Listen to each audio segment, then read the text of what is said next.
Hello my all viewers, welcome to my YouTube channel Bharat কি সাথ। আপনারা দেখতে পাচ্ছেন এটা ত্রিমূর্তি হিন্দু হোটেল।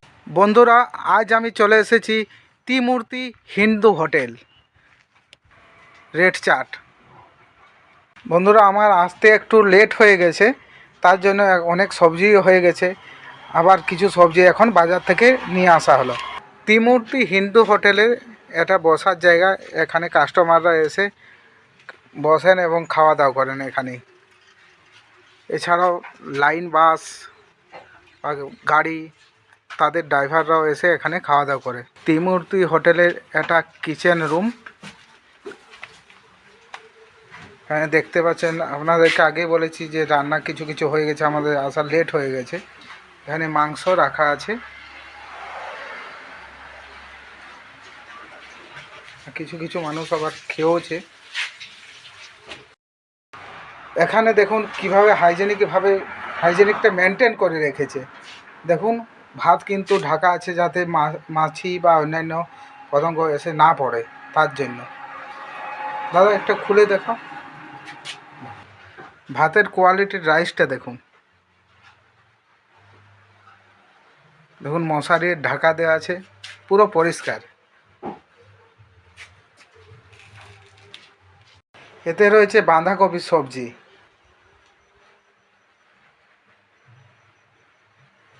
বাঁধাকপির সবজি শুধু না মাছের মাথা দিয়ে করেছে? না না, বাঁধাকপি শুধু।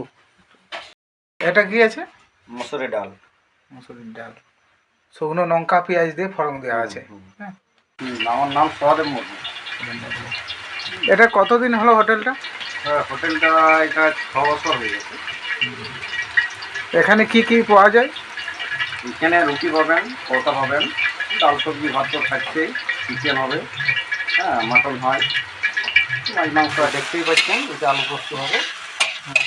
আলু, এটা কি আলুটা ভাজা হচ্ছে? আলুটা ভাজা হচ্ছে। এখানে কি পাম তেল ইউজ করা হয় না সরষের তেল? সরষের তেল।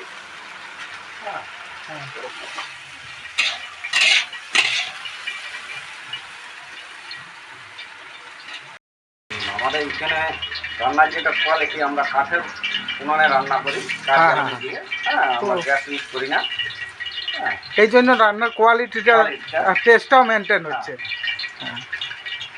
আর গুঁড়ো মশলা ইউজ করি না, পুরো বাটা মশলা। বাটা মশলা। হ্যাঁ, ঠিক ঠিক। আমিও তো এখানে খেয়েছি আগেও, আবারও খাবো, কিন্তু আমি দেখতে পেলাম যে না, এখানে সত্যি হাইজেনিক, প্রচুর পরিষ্কার পরিচ্ছন্নভাবেই রান্না করা হয়। তার থেকে রান্না শুরু হয়।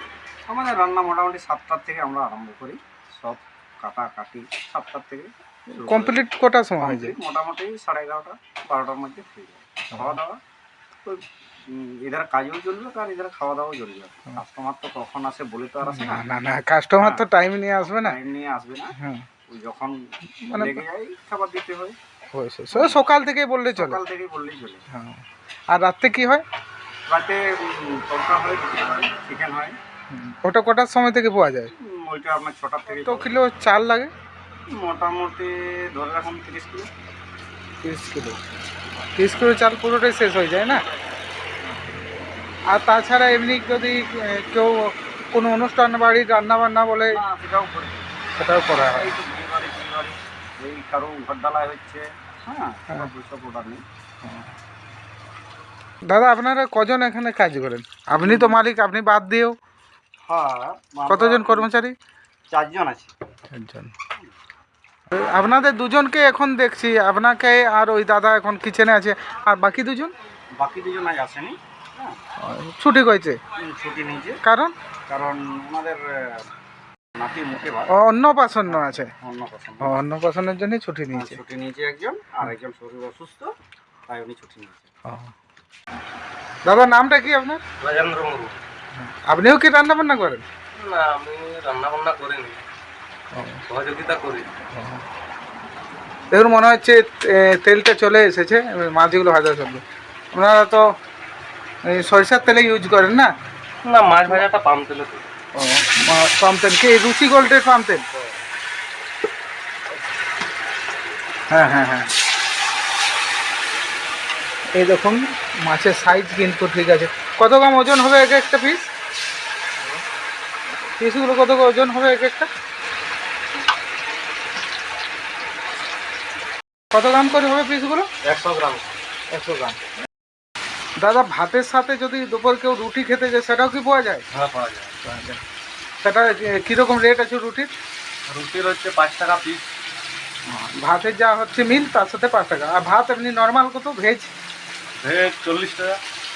আর মাংস যদি ওতে নেই? 60 টাকা। আর মাছ? 60 টাকা। মাংস 60, মানে 40 টাকা ভাত প্লাস 20 টাকা হ্যাঁ, মাছ। হ্যাঁ। আর মাংস সেই 20 টাকা। ক পিস মাংস দেওয়া হয় 20 টাকা? 10 টাকা পিস মাংস। করার জন্য এই উনান ব্যবহার করা হয়, সম্পূর্ণ আলাদা। আমাদের গ্রামের বাড়িতে যেরকম উনান সেরকম নয়, সম্পূর্ণ আলাদা উনান। এ পুরো ফাঁকা আছে যাতে ধোঁয়াটা বেরিয়ে যায়। দাদা রান্না করছে। দাদার মাছ ভাজা প্রায় কমপ্লিট হয়ে এসেছে। দেখুন মাছ ভাজা। এবার কি ঝোলটা করা হবে?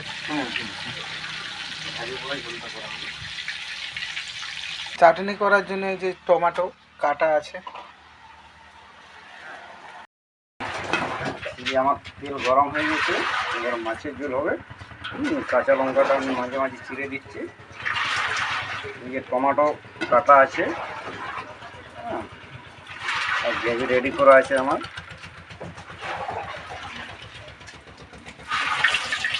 আমি হালকা করে টমেটোটা ভেজে নিই।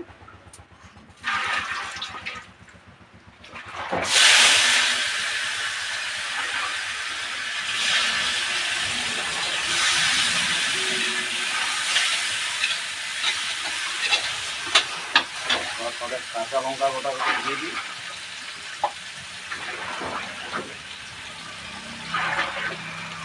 প্রায় আমার টমেটো প্রায় হয়ে এসছে, হ্যাঁ, এরপর গ্রেভি দেবো। এখানে দেখতে পাচ্ছেন গ্রেভি তৈরি করা আছে। গ্রেভিতে আমি গ্রেভিতে আগে তৈরি করে রেখেছিলাম, এটা এখন দেবো।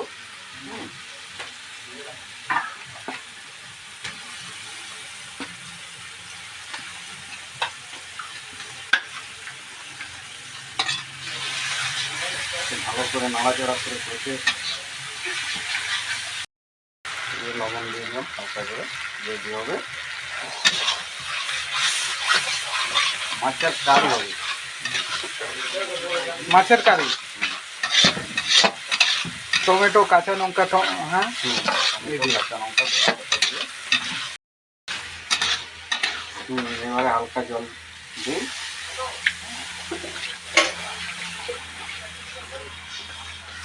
এই যে জল দিলাম, এবার কিছুক্ষণ ফুটবে, তারপরে মাছগুলো আস্তে আস্তে ছাড়বো। হ্যাঁ, এখানে আলু পোস্ত হয়ে গেছে, রাখা আছে। ছাড়ো। এবারে আমি ভাজা মাছ রেডি করা আছে, এগুলো আমি ফেলে দেবো। মাছগুলো দিলে দিয়ে মাছগুলোকে কিছুক্ষণ হালকা ফুটাবো, দিয়ে নামিয়ে দেবো।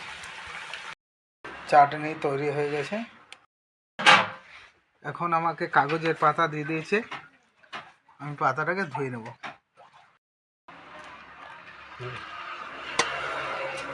ভাত দেওয়া হলো। চালের কোয়ালিটিটা দেখুন কত সুন্দর। এটা হচ্ছে বাঁধাকপি সবজি, বাঁধাকপির সবজি, আলু পোস্ত, মসুরের ডাল। আমি একটু কাঁচা লঙ্কা একটা নিয়ে নেব।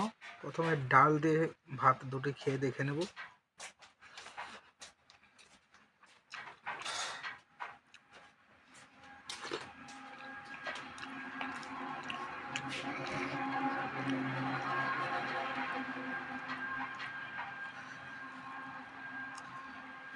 আলু পোস্ত দিয়ে ভাতটা মেখে নিচ্ছি।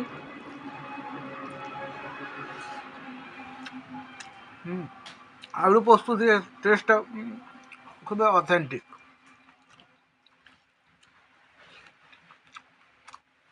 এবারে আমরা মাংস নিয়ে নিলাম, 2 পিস মাংস। এই দেখুন 2 পিস মাংস আছে। মাংস সাইজটাও খুব ভালো, 10 টাকা করে পিস। মাংসের সাইজটাও দেখুন, হাই কোয়ালিটি, স্ট্যান্ডার্ড সাইজ। এবারে বাঁধাকপি দিয়ে একটু ভাত খেয়ে দেখি বাঁধাকপির টেস্টটা কেমন হয়েছে।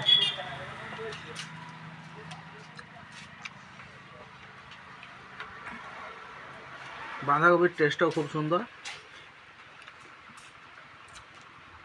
এর মধ্যে দিয়ে দিয়েছে ওই দেখুন চাটনি, চাটনিটাও একটু খেয়ে দেখি। ঠিক আছে, না মিষ্টি না টক না নুন, একদম বেস্ট কোয়ালিটি, পুরো ঘরোয়া পদ্ধতিতে খাবার। ত্রিমূর্তি হিন্দু হোটেলের বিশেষত্ব হলো এই যে কাগজের প্লেট, কাগজের থার্মোকলের বাটি, পুরো অথেন্টিক এবং অরিজিনাল। এবার আমি মাংসর ঝোল দিয়ে ভাতটা খাবো, দেখি টেস্টটা মাংসের ঝোলের কীরকম হয়েছে।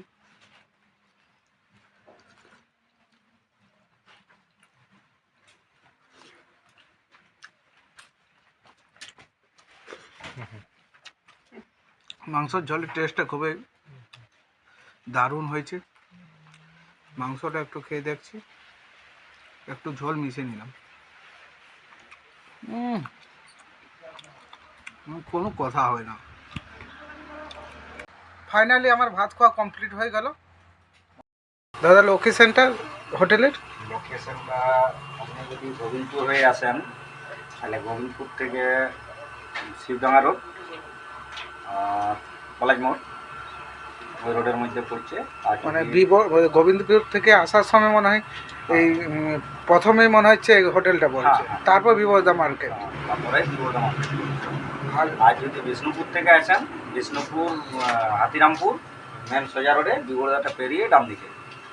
আর যদি রতনপুর থেকে আসেন, রতনপুর থেকে বিবর্ধা চৌমাথা মোড় থেকে ডান দিকে।